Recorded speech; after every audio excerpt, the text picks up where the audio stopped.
का नारा है,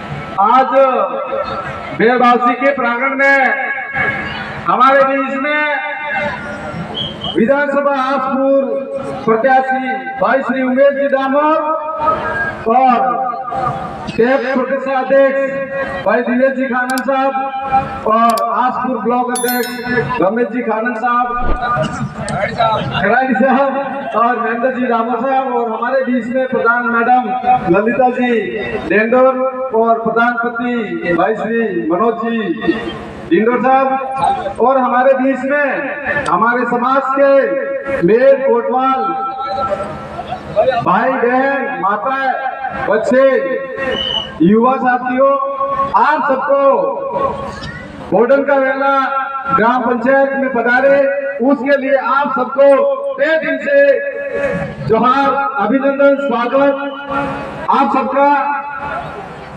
आज एक दिवसीय चिंतन शिविर में हम लोग पिछले 4-5 साल से लगातार प्रयासरत है। हमारे बीच में हमारे बुद्धिजीवी वर्ग और समाज के अग्रिम पंक्ति के साथी, जिन्होंने गांव-गांव जाकर, गली-गली मोहल्ले में हर जगह जाकर हम आदिवासी हैं कौन, हमारा अधिकार क्या है, हमारी संस्कृति क्या है, हमारा इतिहास क्या है, इस बारे में हमने जाकर गांव-गांव में घर-घर तक ये बात पहुंचाई है। मैं आप सबसे कहना चाहूंगा, यहाँ से पंडाल में बैठे हुए हर एक युवा साथी, हर एक माता, हर एक बहने, हर एक बुजुर्ग सम्मान के काबिल है। आप सबने मिलकर के इस कार्य को आगे बढ़ाया है। जब इस देश के अंदर आरक्षण व्यवस्था है, अगर आरक्षण नहीं बचता है तो आदिवासी नहीं बचेगा, अगर आदिवासी नहीं बचा तो इस भारत देश भी नहीं बचेगा। ये बात आपको गांठ बांध लेनी चाहिए। मैं इस बात को लेकर के कहना चाहूंगा, इस देश के सालक और पालक आदिवासी हैं। हम ही देश के मूल मालिक हैं, ये बात हमको जानना चाहिए। इस बात को लेकर के, इस मकसद को टाटिया मामा ने सामने रखा था। टाटिया मामा की जानकारी आपको, टाटिया मामा के हर एक अंग की जानकारी आपको ऐसे आदिवासी परिवार के चिंतन शिविरों में मिलेगी। यहाँ जो बैठा हुआ हर एक युवा जो दिन रात मेहनत करता है और मेहनत करके आपके बीच में ये बहुत बड़ा कारवा खड़ा किया है। आप सभी को उन युवाओं का साथ देना है, उन युवाओं को हौसला बढ़ाना है। यही युवा आपके सच्चे नेता हैं, इस बात को आपको समझना चाहिए। टाटिया मामा बिरसा मुंडा राणा पूंजा की जो विचारधारा है, हम लोगों को गांव-गांव तक पहुंचाना चाहिए। आप सभी को पता है कि अगर यह विचारधारा गांव-गांव, घर-घर तक नहीं पहुंचेगी तो हम हमारी महिलाओं को सुरक्षित नहीं रख पाएंगे, हम हमारे आने वाली युवा पीढ़ी को सुरक्षित नहीं रख पाएंगे। इस बात को समझना पड़ेगा। आज आपने देखा हो, कुछ दिन पहले मणिपुर में एक घटना घटती है जिसमें आदिवासी महिलाओं को नंगा करके घुमाया जाता है, नंगा करके, निवस्त्र करके पूरे एरिया में घुमाया जाता है। उसका कारण क्या है? ये आदिवासी है कौन, उनका अधिकार क्या है?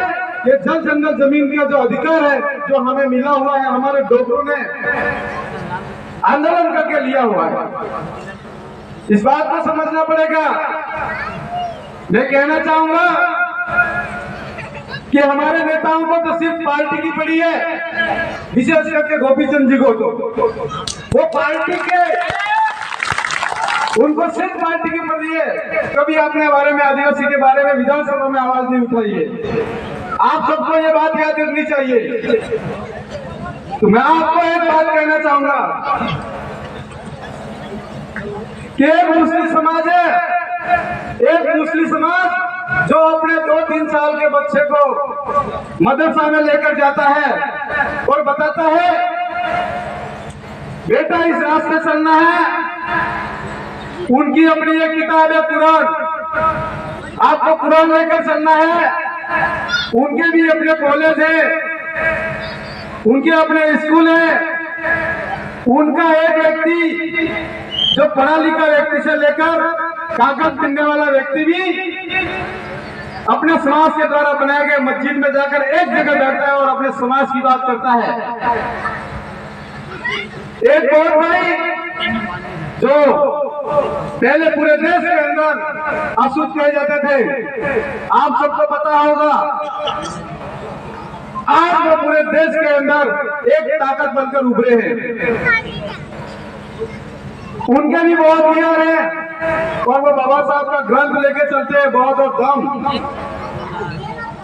उनका पढ़ा लिखा हर एक व्यक्ति उनको सहयोग करता है और वो अपने समाज की बात करते हैं और उनका समाज भी बहुत आगे बढ़ चुका है। ब्राह्मणों को देखो, अपने बच्चों को आरएसएस में डालते हैं और बताते हैं बाबा बेटा ये रास्ता है। उनके भी रामायण महाभारत है, उनको भी बताते हैं इसके अंदर तुम्हारे बाप दादों का इतिहास है, इसको लेके चलो, इस रास्ते से चलो तो आप जिंदा रहोगे। वो सारे मंदिरों पे उनका कब्जा है। आज की तारीख में वो लोग पूरे देश का राज कर रहे हैं। और अगर आपके बच्चों ने आपको पूछा हम कौन हैं,